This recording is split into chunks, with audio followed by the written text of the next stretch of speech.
चलो बताओ, आप लोग लिख लिए लिविंग थिंग और नॉन लिविंग थिंग।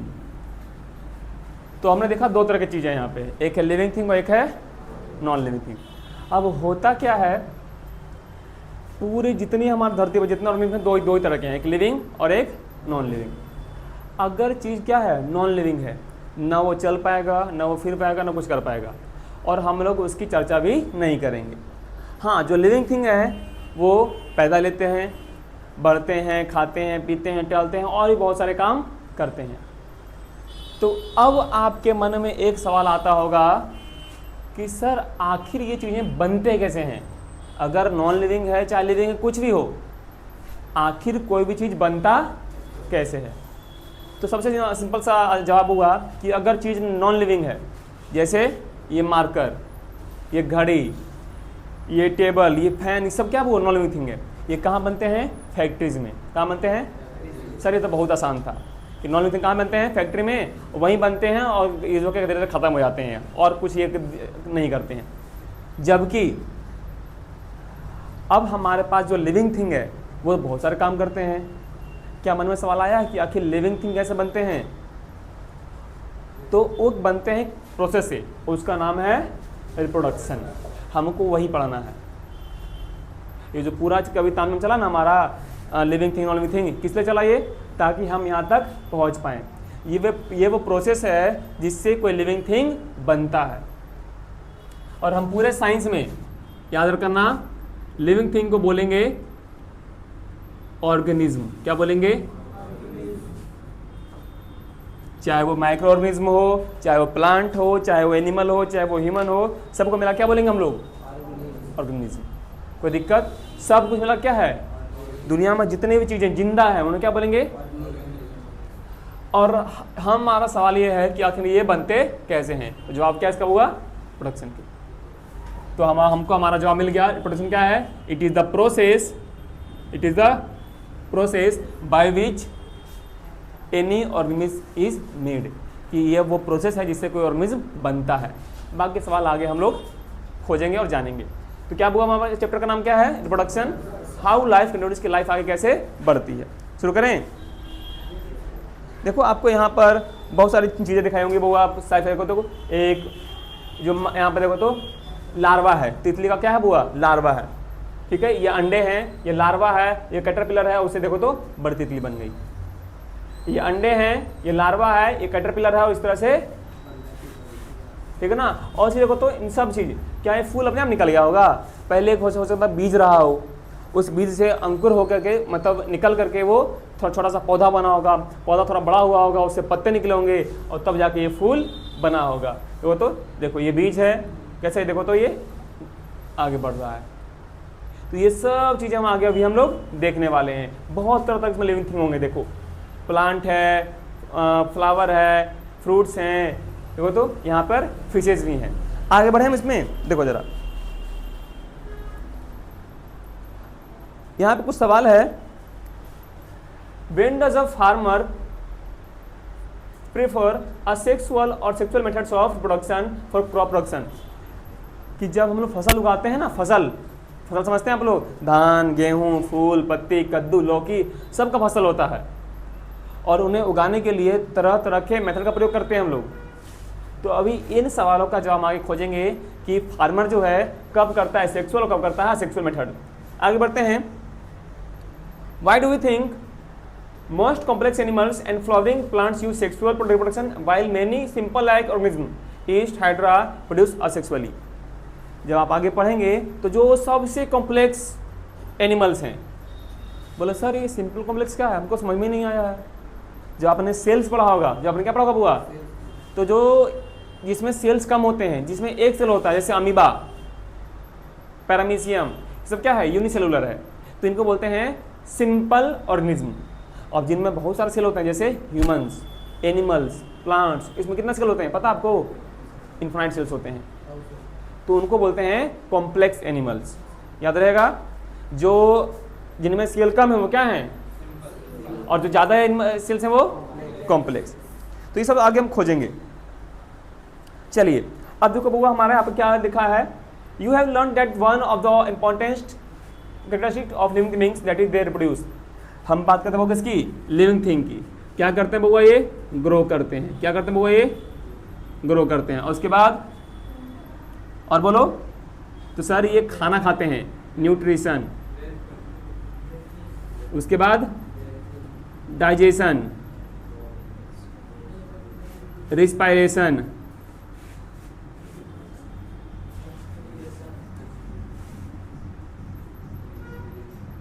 और सबसे लास्ट में आता है रिप्रोडक्शन। इसमें अभी एक पॉइंट हम मिस कर दिए हैं, कंट्रोल एंड। क्या ये नॉन लिविंग थिंग में होता है, ये भी लिविंग थिंग में होता है, कंट्रोल एंड। उसके बाद फिजिकल मूवमेंट, जैसे चलना फिरना टहलना दौड़ना। तो ये कुछ इंपॉर्टेंट कीवर्ड्स हैं जो एक लिविंग थिंग में होते हैं। क्या क्या है उधर नोट कर लो कि वो उनमें ग्रोथ होता है। उनमें क्या होता है, ग्रोथ होता है, न्यूट्रिशन होता है, डाइजेशन होता है, रिस्पायरेशन होता है, एक्सक्रीशन होता है, प्रोडक्शन होता है। देखो, और सबसे जरूरी है कौन, रिप्रोडक्शन। कि अगर ये नहीं होगा ना, अगर ये नहीं होगा तो किसी भी एनिमल का अस्तित्व भी खत्म हो जाएगा। अगर जरा आप सोचो कि कोई भी एनिमल है, चाहे कैट है, डॉग है, कोई भी है, अगर वो रिप्रोड्यूस यानी कि पैदा होना बंद हो जाए तो क्या होगा, एक्सटिंक्ट हो जाएगा। तो इसलिए ये बहुत जरूरी है, ये बहुत जरूरी है। कौन, अब देखो, अब इन्होंने को क्या लिखा है, एवरी ऑर्गेनिज्म, एवरी, क्या बताए थे ऑर्गेनिज्म क्या होते हैं, लिविंग थिंग को बोलते हैं। यानी हम बायोलॉजी में क्या बोलेंगे, अगर कहीं भी आपको ये वर्ड मिल जाए, कौन सा वर्ड, इसका मतलब क्या होगा, लिविंग थिंग। यानी कि जीव, सभी जितने जिंदा लोग हैं क्या कहलाएंगे, ऑर्गेनिज्म। चलिए, अब इसमें चाहे माइक्रो ऑर्गेनिज्म हो यानी कि बैक्टीरिया ये सब हो, चाहे कोई बड़ा बड़ा ऑर्गेनिज्म हो, सब क्या कहलाता है, ऑर्गेनिज्म। अब देखो उनमें क्या क्या होता है, बॉर्न, कि पहले पैदा होते हैं, ग्रो बड़े होते हैं, मैच्योर होते हैं, रिप्रोड्यूस करते हैं, और अंत में वे मर जाते हैं। यही काम होता है उनका, पैदा होना, ग्रो करना, मैच्योर होना, रिप्रोड्यूस करना और मर जाना। इसके अलावा और कुछ काम नहीं होता है। ये जो जैसे अभी अब लोग सर बहुत काम तो होता है, हम लोग पढ़ते हैं, लिखते हैं, खेलते हैं, कूदते हैं, तो वो सब आपका मैच्योर होने का प्रोसेस है। आप जो पढ़ रहे हैं, लिख रहे हैं, समझ रहे हैं ना, इससे आप क्या हो रहे हैं, मैच्योर हो रहे हैं, आपको समझदारी आ रही है। इसके अलावा अगर मान लो आदमी पढ़ना बंद कर दे तो क्या ये सब काम रुक जाएगा, सब काम तभी चलता रहेगा। मान लो आज से हजारों साल पहले जब पढ़ाई लिखाई नहीं थी, जब इंसान क्या करते थे गुफाओं में, तभी तो ये होता था, तभी तो होता था ये born, grows, mature, reproduce and death. कोई दिक्कत नहीं, आता आगे बढ़ते हैं। अब सबसे जरूरी चीज होगा जो आपको मिलने वाला है वो देखो, reproduction is the biological process by which living beings produce new individual of their own kind. यानी कि रिप्रोडक्शन एक ऐसा प्रोसेस है जिससे कोई लिविंग थिंग अपने ही जैसा एक नया बनाता है। क्या समझे, रिप्रोडक्शन एक ऐसा प्रोसेस है जिससे कोई भी लिविंग थिंग क्या करता है, अपने जैसा एक नया चीज बनाता है। अच्छा बताओ जरा, अगर ये डिब्बा है तो क्या अपने जैसा बना पाएगा ये अपने आप, मतलब ये लिविंग थिंग नहीं। ठीक है, अगर मान लो कोई डॉग है तो क्या वो अपने जैसा बना सकता है, बना सकता है, मतलब वो लिविंग थिंग है। जैसे आप लोग ह्यूमंस है, यहाँ बैठा है एक लड़का पीयूष नाम का, आज ये अब देखो ये क्या कर सकता है, अपने जैसा एक नया बच्चा बना सकता है, मतलब ये एक लिविंग थिंग है। और इसको क्या बोलेंगे, रिप्रोडक्शन। याद रखना, reproduction is a biological process by which living things being produce new individual of their own kind. यानी एक ऐसा प्रोसेस है जिससे कोई भी लिविंग थिंग अपने ही जैसा, अपने ही तरह का एक नया जीव, उसे क्या बोलेंगे, याद रहेगा। This is how life continues on earth to exist. यानी और यही वो तरीका है जिससे धरती पे लाइफ कंटिन्यू होती रहती है और सबका अस्तित्व बना रहता है। आज से हजारों सालों पहले कोई पेड़ था तो वो पेड़ आज ही मौजूद है केवल इसलिए क्योंकि वो क्या कर रहा है, प्रोड्यूस कर रहा है। इंसान आज से लाखों साल पहले भी थे और आज भी हैं केवल इसलिए क्योंकि वो रिप्रोड्यूस कर पा रहे हैं। अगर वो नहीं कर पाएंगे तो वो क्या हो जाएंगे, एक्सटिंक्ट हो जाएंगे, विलुप्त हो जाएंगे। समझे? हम जैसे अभी जैसे मान लो अभी चला 2026, तो जब ये सन शुरू हुआ होगा, ये आप लोग पढ़ते भी होंगे, बिफोर क्राइस्ट, या आज से 1000 साल पहले, उस टाइम पर भी तो इंसान थे, इंसान उस टाइम पे भी थे और आज भी बने हैं। क्यों? क्योंकि वो क्या कर रहे हैं, प्रोडक्शन कर। और इसी तरह से लाइफ, जैसे मान लो एग्जाम्पल के लिए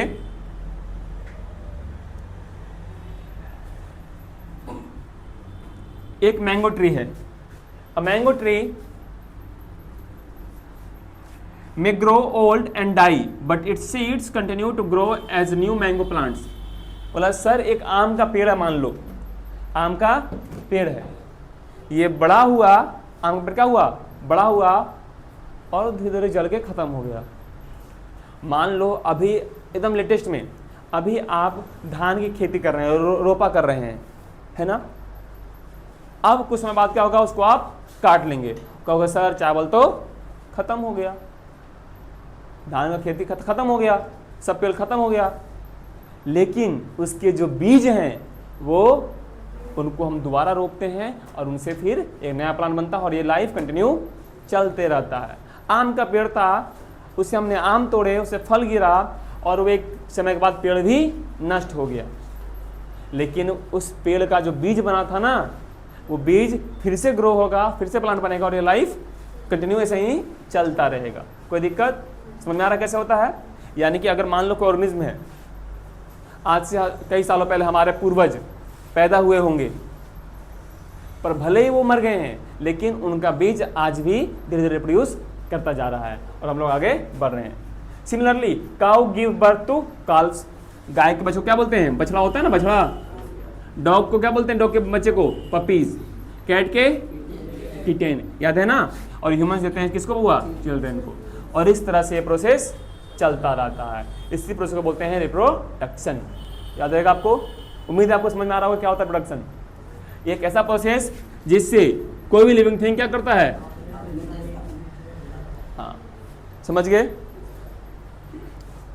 चलिए और आगे बढ़ते हैं। तो ध्यान देंगे कि रिप्रोडक्शन के दो मेथड हैं। रिप्रोडक्शन के मेथड में हुआ दो। पहला है सेक्सुअली और असेक्सुअली। देखो जरा, लिविंग थिंग्स में reproduce in two main ways. दो तरीके हैं। पहला कौन सा हुआ, asexually, where a single parent produce offspring, where a single parent produces offspring that are almost exact copies of the parent and, ठीक है, बस यहीं तक। ये हो गया वो हमारा क्या, असेक्सुअली रिप्रोडक्शन। तो हम लोग क्या लिखेंगे यहाँ पे, हम लोग यहाँ पे लिखेंगे रिप्रोडक्शन क्या टाइप के होते हैं। पहला कौन सा हुआ,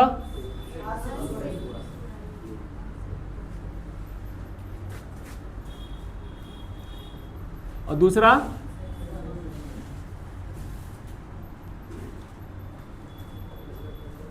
और दोनों का डिफरेंस ये रहा। पहला ये रहा। पहला कौन सा हुआ, asexually, where a single parent produces offspring are almost exact copies of parent. इसमें क्या होता है, कोई एक पेरेंट रहेगा उसमें, या तो फादर या तो मदर, कोई भी एक पेरेंट हो, या मेल या फीमेल, कोई भी एक रहेगा, और वो अकेले ही अपने ही जैसा एक नया कॉपी बना देगा, एग्जैक्ट कॉपी एकदम, इसमें कोई अंतर नहीं होगा। जैसे मान लो, नहीं आगे बात करेंगे हम। अगर मान लो कोई भी एक एनिमल, मान लो अमीबा है। कौन है, अमीबा। क्या करता है, अगर सिंपल एक अमीबा है तो क्या होता है, वो धीरे धीरे टूट जाता है और एक ही अमीबा अकेले है वो, अब क्या को बन गया, दो गो। आगे और तरीके पढ़ेंगे, पर आपको ध्यान देना चाहिए क्या, असेक्सुअली में क्या होता है कि कोई एक पेरेंट रहता है। कितने पेरेंट, एक पेरेंट। कि कोई सिंगल पेरेंट अपने जैसा एग्जैक्ट कॉपी एकदम, कोई इसमें डिफरेंस, जैसे ह्यूमंस में होता है ना थोड़ा बहुत अंतर होता है, इसमें नहीं होता, एग्जैक्ट कॉपी बनाएगा एकदम, और इसको बोलते हैं। और दूसरा कौन सा होगा, दिख रहा है आपको, where offspring inherent a mix of characteristics from the two individuals, this mixing of character, ठीक है, यहां तक, पहले यहां लिख दो। यानी कि एक ऐसा मेथड जिसमें दो पेरेंट रहते हैं और दोनों का प्रॉपर्टी मिक्स होके आएगा। पहला कहता था बहुआ कि केवल क्या पेरेंट रहेंगे, सिंगल पेरेंट, और उसका सारा प्रॉपर्टी कहाँ चल जाएगा, बच्चे में, ऑफस्प्रिंग में, और उसमें क्या होता है, वो बच्चा होता है, ठीक है, शिशु होता है, ठीक है। सिंगल पेरेंट था, उसकी सारी प्रॉपर्टी कहाँ चल गई, बच्चे में, तो एग्जैक्ट कॉपी बन गया, एकदम सेम, कोई अंतर नहीं रहेगा। लेकिन अगर दो पेरेंट्स रहेंगे, अगर, तो दोनों का प्रॉपर्टी मिक्स होके आएगा, और ये क्या होता है, इसलिए वो उनसे थोड़े से अलग होते हैं। अब आपको समझ में आ रहा होगा क्या क्या होता है। पहला कौन सा हुआ, सेक्सुअल प्रोडक्शन, दूसरा क्या है, पहला कौन सा है, दूसरा सेक्सुअल, ठीक है। अगर सिंगल पेरेंट रहे तो, और डबल पेरेंट रहे तो, आपको बस इतना ध्यान रखना है। अगर पेरेंट सिंगल है तो, और डबल रहे तो सेक्सुअल में। असेक्सुअल में क्या होता है, एग्जैक्ट कॉपी बनता है, एकदम कॉपी, लगता है फोटोकॉपी हो गया है। लेकिन सेक्सुअल में क्या होता है, थोड़ा सा मिक्स रहता है, क्योंकि उसमें दो पेरेंट होते हैं, दोनों की प्रॉपर्टी आती है इसमें। आगे बढ़े बउआ, कोई दिक्कत। अब जो मिक्सिंग हुआ ना बुआ, ये जो मिक्सिंग हुआ यहाँ पे लिखेंगे आप नोट में करके अलग से, दिस मिक्सिंग ऑफ कैरेक्टरिस्टिक्स में lead to the small differences between the parents and their young ones. यानी कि यही वो मिक्सिंग का जो खेला है ना, इससे क्या होता है कि पेरेंट्स अपने बच्चे से थोड़े अलग होते हैं। अगर ये मिक्सिंग ना हो तो पेरेंट्स और बच्चे एकदम सेम रहेंगे। और ये केवल कहाँ होता है, कौन प्रोडक्शन में, सेक्सुअली में। अगर असेक्सुअल रहेगा तो उसमें ये मिक्सिंग, उसमें क्या बनता है, एग्जैक्ट कॉपी बनता है। लेकिन अगर क्या रहेगा बुआ, सेक्सुअली, उसमें क्या होता है, कोई दिक्कत समझ में आगे बहु आपको। और इससे क्या होता है बुआ, हल्का हल्का डिफरेंस ये क्या होता है, अगली पीढ़ी में जाते रहता है, ठीक है। अब जो accumulated over many generation, such difference help living beings adapt to changing environments and sometimes even give rise to their new kinds of habitats। अब देखो क्या होता है बुआ, बात करते हैं अभी से हमारे 8-10 पीढ़ी पहले की। क्या हम बिल्कुल उनकी तरह हैं, या मान लो जो सबसे पहले इंसान रहे होंगे, सबसे पहले इंसान, क्या हम लोग उनकी तरह हैं, नहीं, काफ़ी अंतर है। लेकिन हमारे जो पिताजी होंगे या दादाजी होंगे, हम उनसे काफ़ी मिलते जुलते होंगे। ऐसा क्यों होगा, क्योंकि जब शुरू वाली पीढ़ी होगी ना, उनसे थोड़ा सा डिफरेंस आया होगा, और ये डिफरेंस थोड़ा करते करते इतना ज़्यादा हो गया, नहीं समझे। यानी अगर अभी के इंसान, अभी के और अभी से 1000 साल पहले के इंसान को कंपेयर करेंगे तो हम सेम लगेगा, नहीं, उनमें बहुत डिफरेंस होगा, वो बहुत क्या होगा, डिफरेंस। वजह क्या है कि ह्यूमंस क्या करते हैं, सेक्सुअल प्रोडक्शन करते हैं, इसमें क्या होता है, थोड़ा सा डिफरेंस आता है। और ये डिफरेंस हर साल, मतलब हर जनरेशन में थोड़ा जमा होते काफ़ी बड़ा हो जाता है। इसका एक लाइव एग्जाम्पल दिखाते हैं आपको। अगर मान लो आपके बच्चे हो तो हो सकता है वो उनका गुण आपसे मिलता हो, आपके पोते होंगे उनका थोड़ा सा कम मिलेगा, आपकी और आगे पीढ़ी बढ़ेंगी उनका थोड़ा और कम मिलेगा। ऐसे करते करते कई पीढ़ी बाद आपका और उनका नेचर नहीं मिलेगा। कोई दिक्कत। एक और एग्जांपल लेते हैं बुआ, जैसे मान लो अभी हम लोग यहाँ पे रह रहे हैं, कहाँ पे, वो इंडिया में। कहाँ रह रहा बुआ, इंडिया में, ठीक है। तो हमारे आँख का साइज या हमारे बॉडी का साइज, हमारे बॉडी का शेप काफ़ी फिक्स है, मतलब ऐसा ही होते हैं सब। और अगर हम कहीं ठंडे जगह में रहने चल जाएं, मान लो हिमालय में या चाइना वगैरह में रहने चल जाएं, पहाड़ों पे, तो क्या होगा, धीरे धीरे हम वहाँ के माहौल में ढलने शुरू हो जाएंगे, है ना। और हमारी जो अगली पीढ़ी आती जाएंगी, हो सकता है कुछ पीढ़ी बाद उनके आँख क्या हो जाए, छोटे हो जाए, उनका हाइट कम हो जाए, और वो हमसे कहीं ज़्यादा गोरे हो जाए। तो क्या वो हमारे तरफ लगेंगे, नहीं लगेंगे। मान लो अभी आप यहाँ रह रहे हैं, या आपके गांव में कोई ऐसे होंगे जो अब रहते हैं विदेश में। मान लो पहले यहाँ रहते हैं, अब कहाँ रहते हैं बुआ, विदेश में। तो अब जब वहाँ से आते होंगे या उनके बच्चे जो होते होंगे, वो यहाँ के बच्चों से काफ़ी अलग दिखते होंगे।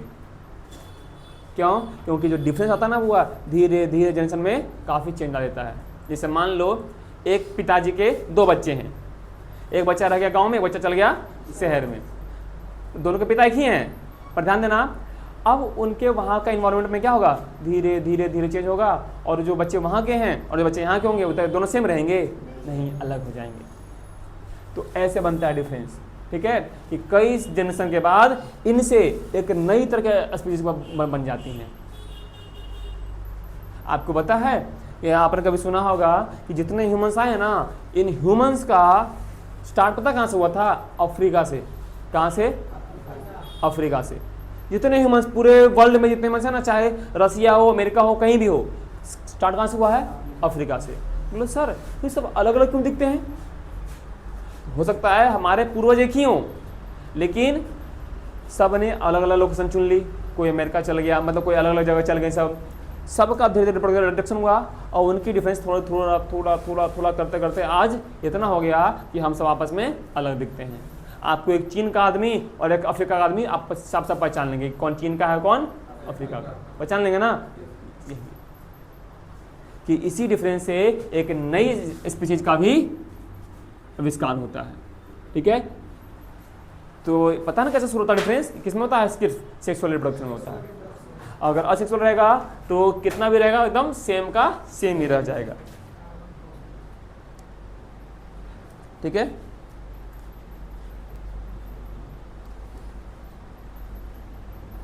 चलिए, तो अब हमको इस चैप्टर में कहीं करना क्या है आखिर, तो देखो हमको इस चैप्टर में बस ये करना है कि कोई भी ऑर्गेनिज्म है, चाहे ह्यूमंस हो चाहे कुछ भी हो, उसमें रिप्रोडक्शन कैसे होता है। हमने जान तो लिया कि सर ये होता है प्रोडक्शन और इसकी इतने सारे टाइप्स। अब हमको जानना कि आखिर ये होता कैसे है, चाहे वो प्लांट हो, चाहे वो एनिमल हो, चाहे अमीबा हो, हाइड्रा हो, सब में हम लोग जानेंगे। शुरू करें, शुरू करें बउआ। देखो पहला क्या हुआ हमारे पास, क्या है, असेक्सुअल प्रोडक्शन। शुरू करें इसको। असेक्सुअल प्रोडक्शन पता क्या होता है, it is the mode of reproduction in which a single parent produces exact same copy of own kind, कि वो अपनी तरह का ही, इसका डिफिनेशन आप पहले बार पढ़ चुके हैं ना, कि ऐसा रिप्रोडक्शन होता है वो जिसमें कोई एक पेरेंट, कोई सिंगल पेरेंट ही अपने ऐसा नया कॉपी बनाता है। कोई दिक्कत? चलिए आगे बढ़ते हैं बउआ। अब देखो जरा बुआ, asexual mode of reproduction is seen in many unicellular organism like bacteria, amoeba, yeast, and simple multicellular organism like hydra, sponge। यानी बउआ ये किन किन में होता है, तो पहले सर ये होता है यूनिसेलुलर मैकेनिज्म, जिसमें केवल एक सेल हो, जिसमें केवल, जैसे अमीबा इसमें एक ही सेल होता है ना। पैरामीशियम एक ही सेल होता है, यानी जितने जीव है ना जिनमें क्या होता है, एक सेल उसमें होता है, जैसे ईस्ट हो गया, अमीबा हो गया और बैक्टीरिया हो गया, लिखा हुआ है ना। उसके बाद वैसे जीव जिनमें सेल ज़्यादा हो, वो एक से ज़्यादा, मतलब 2 हो, 4 हो, 5 हो, लेकिन वो कैसे होने चाहिए, सिंपल, कॉम्प्लेक्स नहीं होने चाहिए। जैसे हम लोग क्या हुआ, कॉम्प्लेक्स, हमारे अंदर तरह तरह के वर्क होते हैं, डाइजेशन है, क्रिएशन है, फलना ढिमका, बहुत सारे काम होते हैं, हम लोग कॉम्प्लेक्स में आते हैं। जबकि ये किस में होता है, सिंपल में और यूनिसेलुलर में। किस में होता है, कोई दिक्कत? एक हो गया।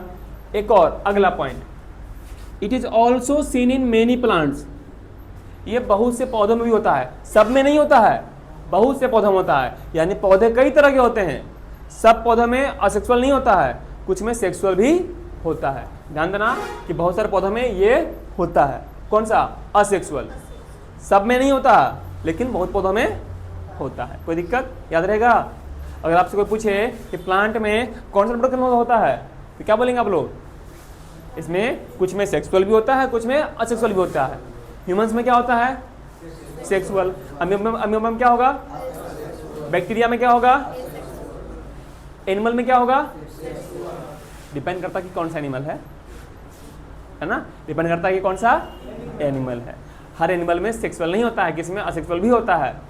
ठीक है, आगे हम बात करेंगे इस पर चर्चा। ठीक है, आगे बढ़ें।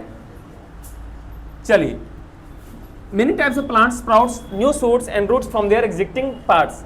जैसे मान लो, अब देखो बुआ, ये पहला पॉइंट हो गया, सेकंड पॉइंट और थर्ड पॉइंट देखो क्या है कि बहुत सारे वो प्लांट्स ऐसे होते हैं बुआ, sprout new shoots and roots from their existing parts.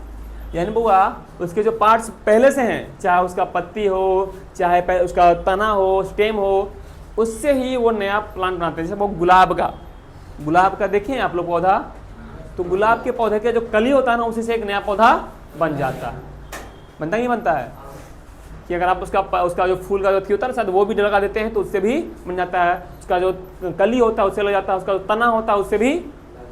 इसे बोला कि वैसे बउआ वैसे प्लांट्स जो होते हैं, कुछ प्लांट ऐसे होते हैं जिनके एग्जिस्टिंग पार्ट, चाहे उनका फ्रूट हो, चाहे उनका स्टेम हो, कुछ भी हो, उनसे भी नया बन जाता है।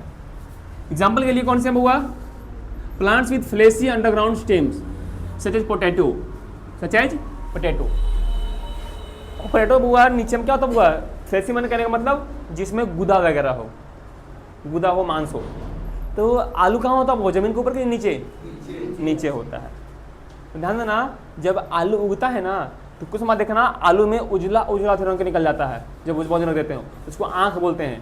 जैसे आलू ऐसे है ना, तो आलू में से बहुत सारे से उजला रंग के निकलना शुरू हो जाता है।